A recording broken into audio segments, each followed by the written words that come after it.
Mesdames et messieurs, bonjour. Merci de votre fidélité à la chaîne de télévision Africa Daily Report. Aujourd'hui, nous recevons en exclusivité le CT Riguen Eléa Seigneur à l'Université catholique du Graben. Et CT Riguen, bonjour. Bonjour, monsieur le journaliste. Brève présentation, s'il vous plaît.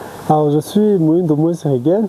Je suis enseignant-chercheur attaché à l'Université catholique du Graben en faculté des sciences politiques. Aujourd'hui, nous vous recevons en exclusivité comme politologue, donc expert en politique, disons, et vous suivez de très près et de loin la situation de l'Est de la République démocratique du Congo, où les violents combats opposent toujours l'armée congolaise contre l'AFC M23, qui sont soutenus par Kinshasa, qui sont soutenus disons, par le Rwanda, selon Kinshasa. Et demain, 4 décembre, c'est une date en tout cas historique pour le Congo, comme aussi demain l'accord de Washington. Comment vous analysez cette date historique? Historique, je ne le dirais pas ici, c'est une date comme les autres, je crois. Mais qui va nous ramener la paix. Donc, désolé pour cette normalisation d'une date aussi, peut-être qui va mettre aux prises des chefs d'État, des belligérants, si on peut vraiment les appeler comme ça. Mais je crois que c'est une date normale parce que tout ce qui va être signé demain, ce n'est pas une panacée. Voilà, ce n'est pas une panacée, ou bien ce n'est pas inédit. Peut-être que oui, c'est inédit du fait qu'il y aura un chef d'État, deux chefs d'État qui vont vraiment signer un accord, et une première, le Rwanda et la RDC, représentés cette fois-ci par leur chef d'État. Mais entre-temps, tout ce qui peut être historique, c'est le résultat sur le terrain. Donc, c'est que cet accord va donner sur le terrain, parce que d'autant plus que cette fois-ci, ce sont comme les deux décideurs qui voilà, ils peuvent se dire, surtout du côté du Rwanda, bon, un seul mot peut faire en sorte que les hostilités s'arrêtent ou cessent sur le terrain. Donc moi je crois que c'est de ce côté-là qu'on peut penser que c'est historique, mais pas tant qu'il n'y aura pas de fait sur le terrain, il n'y aura rien d'historique dans cette signature, ou encore qu'en lisant cet accord, il n'y a rien d'historique, c'est la suite c'est le réveil du vieux démon, les FDLR qui reviennent, cette question revient toujours, voilà, c'est le désarmement, l'intégration, il n'y a rien d'historique en fait, c'est du connu, ça existe déjà, donc c'est la volonté en fait de cette fois-ci de mettre les choses en pratique et d'aller au-delà même ce qui est prévu dans cet accord en fait, encore que c'est voilà, donc et puis c'est un accord qui est signé entre la victime et le bourreau, donc c'est Riguen. Est-ce que vous encouragez quand même la présence cette fois-ci de Paul Kagame et Tshisekedi cette fois-ci face à face pour mettre fin au conflit qui oppose la RDC et le Rwanda? Oui, en fait, c'est encouragé. Et je crois qu'il y a certaines vérités qu'ils vont se dire entre eux. Encore qu'il y a l'un qui est expressif et l'autre, bon, parfois, qui ne dit pas grand-chose sur la situation, mais de plus en plus qui commence aussi à donner sa position. Moi, je crois que c'est intéressant. Entre-temps, il faut détacher les éléments. Parce que moi, je crois que c'est peut-être les pionniers, donc celui qui pousse les deux chefs d'État, celui qui a amené les deux chefs d'État à se mettre sur une même table, je parle des États-Unis, et principalement ou spécialement du président américain Donald Trump, qui lui il fait ça pour ce prestige individuel ou politique, mais ça rentre aussi dans l'hégémonie des États-Unis. Donc c'est quand même déjà aussi cet aspect qu'il faut souligner. Alors est-ce que ces deux acteurs y croient? Ou est-ce qu'ils sont...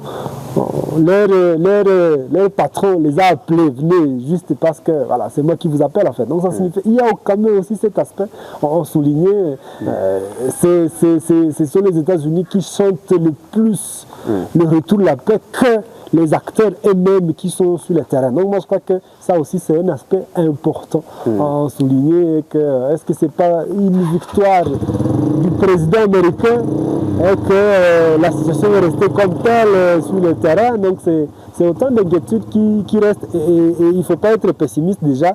On attend que demain arrive, que l'accord soit signé et après-demain, il va commencer un processus, j'imagine, pour essayer un peu de calmer le jeu sur le terrain. Alors, cette Rigene Mouhissi, espérez-vous vraiment à la paix après l'accord de demain? Ah non, je serais un peu, comment mal jugé si je dis pas si je dis pas oui à cette question. Oui, j'espère à la paix, mais bon, on dit que cette paix va vraiment provenir de la signature de demain de cet accord. Je n'y crois pas trop, d'autant plus que c'est la paix ou le processus de paix, parfois c'est du profond des acteurs en fait. Donc la profondeur va en dire davantage et en fait les intentions vont directement se dévoiler et après la signature de demain. Et tout ce qui peut nous faire espérer à la paix, c'est des actes sur le terrain. Après demain alors, ou peut-être que des actes préparatifs où on voit, mais entre-temps malheureusement, il n'y a pas comme cette compréhension sur le terrain. Il y a comme toujours des petits accrochages entre les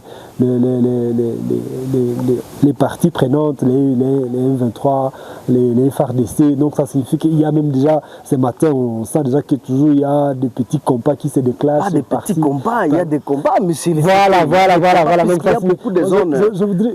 oui, vas-y. Oui, je voudrais quand même déjà minimiser alors que, voilà, vous-même vous sentez que... ce sont des combats. Un accord qui va être signé sur fond d'une continuité ou de la poursuite des hostilités sur le terrain. Moi, je crois que je ne vois pas magiquement, directement, que bon, demain nous signons l'accord et tout s'arrête et carrément, voilà, donc, tout ce qui se raconte dans l'accord va commencer à se suivre comme sur une roulette. Non, moi je crois que c'est impossible à faire. Donc il y a encore beaucoup à faire et la signature de demain, je crois que ce n'est pas encore une panacée. Mais c'est peut-être une lueur d'espoir pour que, quand même, on va toujours le rappeler que non, il y a comme vos signatures sont apposées sur cet accord. Vous devez le respecter. Bon, ça va dépendre aussi de la capacité des États-Unis à imposer le contenu de cet accord. Donc c'est quand même déjà aussi de ce côté-là, un accord qui, bon voilà, qui met un belligérant, un victime et bourreau au même titre, au même pied d'égalité. Moi je crois que aussi c'est la faiblesse de cet accord. Mais entre-temps, les États-Unis, pourvu qu'ils continuent toujours à accompagner ces deux États pour qu'ils cheminent jusqu'à la paix effective où on met comme déjà qu'on voit la cessation des hostilités, le retour, la libération des zones occupées, beaucoup de choses quoi. Mais lorsqu'on révèle le vieux de mort FDLR, ça c'est déjà une question pas facile à résoudre. Donc si vraiment le Rwanda conditionne déjà le retrait de ces troupes ou du M23, AFC sur le terrain par les rapatriements ou bien la neutralisation du FDLR, allez-y comprendre que ce n'est pas pour demain que les zones occupées vont être libérées ou bien les hommes, les M23 vont se retirer de ces zones-là. Oui. Alors, monsieur Mouhissi, quelle est votre crainte dans ces accords? Les craintes sont déjà dans tout ce que je viens de dire en fait, parce que les gens y croient. vous avez dit que c'était un appel et c'était un jour historique. Donc ça signifie que les Congolais, ils croient, ils savent, ils se disent, bon, peut-être que cette fois-ci c'est demain où on va chanter une sorte de libération. Mais non, malheureusement, c'est non, c'est triste de le dire, mais c'est pas pour demain, c'est pas pour après-demain. Il y a encore beaucoup de choses à faire.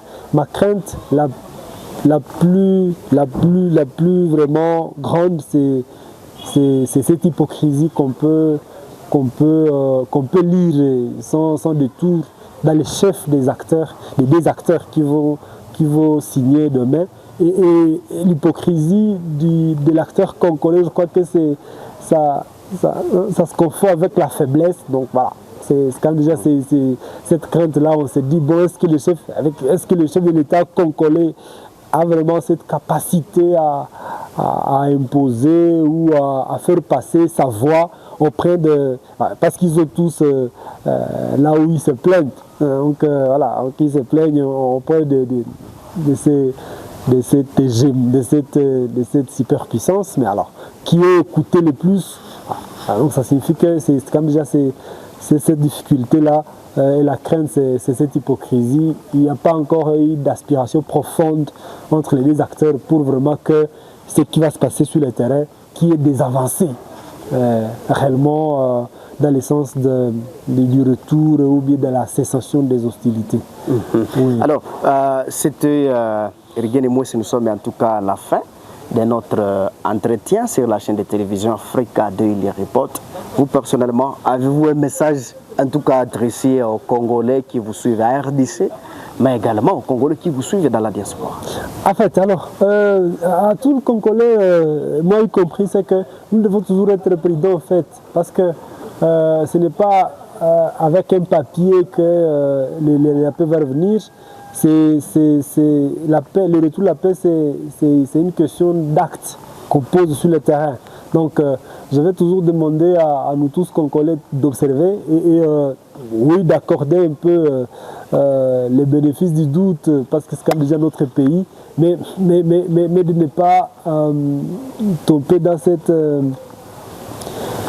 cette largesse ou bien dire que voilà, apparemment après-demain, après le 4 décembre, ça va être le retour de la paix.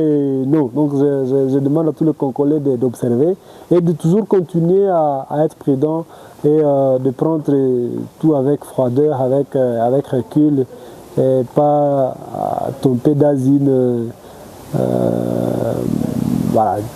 croyance alors que ça va pas s'améliorer. Et entre-temps aussi, chacun à son niveau, de son côté, il y a comme des Congolais qui sont du côté de l'ennemi. Voilà, donc c'est toujours important d'être animé par l'esprit patriotique et de poser des actes qui rentrent dans le retour de la tranquillité, de la sécurité, de la quiétude en fait, dans cette partie qui a été longtemps meurtrie, longtemps, 3 décennies, c'est quand même déjà beaucoup. Et lorsqu'on dit plus, les dégâts matériels et humains sont vraiment énormes. Et je crois que voilà, peut-être que demain, ça va être un geste intéressant dans le processus, voilà, dans une lueur d'espoir pour le retour vraiment de la paix. Oui, en tout cas, c'était Riguen Mouessi d'Ifo Diker. Nous vous disons merci surtout d'avoir accepté volontairement notre invitation. C'est moi qui vous remercie, monsieur le journaliste. Chers internautes de partout dans les 4 coins de la RDC, mais également dans la diaspora, si vous nous avez suivis avec attention, n'hésitez pas de partager cette vidéo, mais également abonnez-vous et cliquez sur les boutons de notification pour ne rien manquer de nos prochaines publications. Au revoir.